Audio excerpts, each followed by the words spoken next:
Полюби, сердечком свечечкой засветись, тогда как рыба в речной глуби, вверху увидишь иную высь.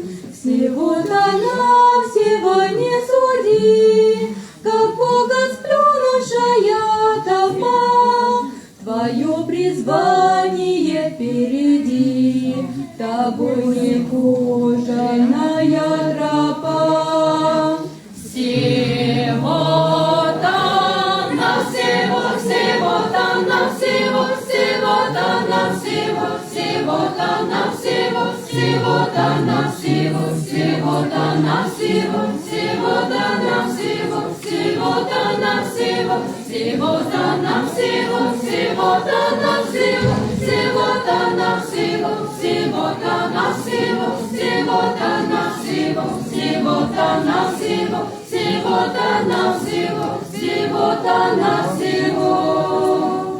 Всего-то навсего полюби, кого-то малого приголубь, тогда как вольный орел степи, внизу увидишь иную глубь. Всего-то навсего не тужи, что беды с горестями в судьбе, но благодарностью жизнь вложи тому, кто жизнь подарил тебе. Всего-то навсего, всего-то навсего, всего-то навсего, всего-то навсего, всего-то навсего, всего-то навсего, всего-то навсего, всего-то навсего, всего-то навсего, всего-то навсего, всего-то навсего, всего-то навсего, всего-то навсего, всего-то навсего, всего-то навсего, всего-то навсего, всего-то навсего полюбите, всего-то навсего не суди, всего-то навсего не грусти, всего-то навсего всех прости.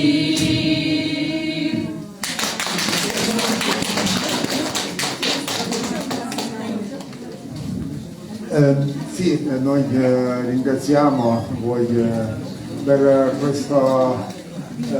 questi canti. Dobbiamo cantare con nostra sia il contenuto di questi canti ci porta alla Quaresima. Non dimenticate che noi dobbiamo di più sforzarci di entrare nella Quaresima nel nostro tempo che ci aiuterà di essere allegri, perché perché la Quaresima ci porta alla Pasqua, Pasqua più grande gioia, sì o no?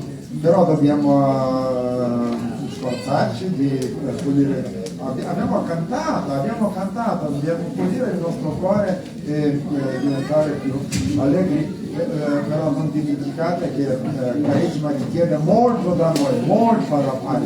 Bene, ci sforzeremo di sforzarsi, sforzeremo di sforzarsi, bene?